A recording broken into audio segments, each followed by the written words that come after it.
If for the same work women only make 77 cents for every dollar a man makes, why don't businesses hire only women? Wages are the biggest expense for most businesses, so hiring only women would reduce costs by nearly a quarter, and that would go right to the bottom line. Don't businesses want to be profitable? Or are they really just bad at math? Well, actually, it's the feminists, celebrities, and politicians spreading this wage gap myth who have the math problem. Here's why. The 77 cents on the dollar statistic is calculated by dividing the median earnings of all women working full-time by the median earnings of all men working full-time. In other words, if the average income of all men is, say, $40,000 a year, and the average annual income of all women is, say, $30,800, that would mean that women earn 77 cents for every dollar a man earns. 30,800 divided by 40,000 equals 0.77. But these calculations don't reveal a gender wage injustice because they don't take into account occupation, position, education, or hours worked per week. Even a study by the American Association of University Women, a feminist organization, shows that the actual wage gap shrinks to only 6.6 cents when you factor in different choices men and women make. And the key word here is choice. The small wage gap that does exist has nothing to do with paying women less, let alone with sexism. It has to do with differences in individual career choices that men and women make. In 2009, the U.S. Department of Labor released a paper that examined more than 50 peer-reviewed studies and concluded that the oft-cited 23-cent wage gap may be almost entirely the result of individual choices being made by both male and female workers. Well, let's look at some of those choices.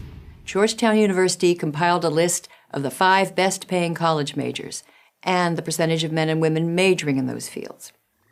Number 1 best-paying major, petroleum engineering, 87% male. Number 2, pharmaceutical sciences, 48% male. 3, mathematics and computer science, 67% male. 4, aerospace engineering, 88% male. 5, chemical engineering, 72% male.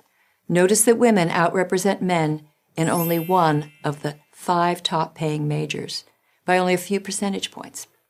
Now consider the same study's list of the 5 worst-paying college majors.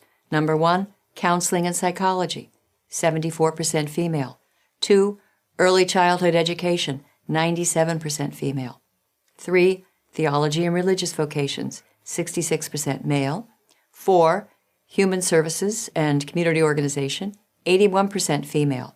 And 5, social work, 88% female. Here, it's the women who lead in all but one category. Even within the same profession, men and women make different career choices that impact how much money they make. Take nursing, where male nurses, on the whole, earn 18% more than female nurses. The reason? Male nurses gravitate to the best-paying nursing specialties, they work longer hours, and disproportionately find jobs in cities with the highest compensation. Now here's how one expert on nursing compensation, Professor Linda Aiken of the University of Pennsylvania, sums up the data. Career choices and educational differences explain most, if not all, the gender gap in nursing. The Department of Labor paper concluded that once these differences are accounted for across all professions, the unexplained wage gap is somewhere between 4.8 and 7%, almost identical to the 6.6 percentage gap found by the AAUW.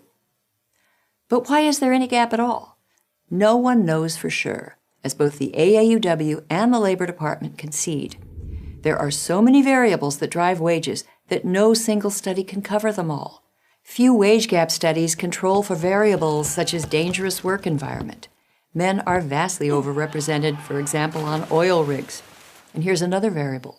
Men are more willing and able to work long hours without advance notice.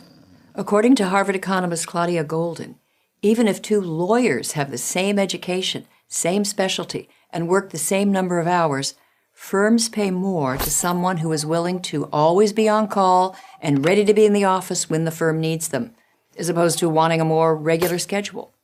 This isn't sexism. It's just common sense.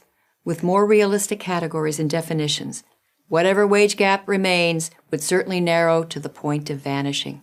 So it seems that business leaders aren't bad at math simply because they don't only hire women. Those who claim that for the same work, women earn 77 cents on the dollar compared to men, on the other hand, are not merely bad at math, but at telling the truth. I'm Christina Hoff Sommers of the American Enterprise Institute for Prager University.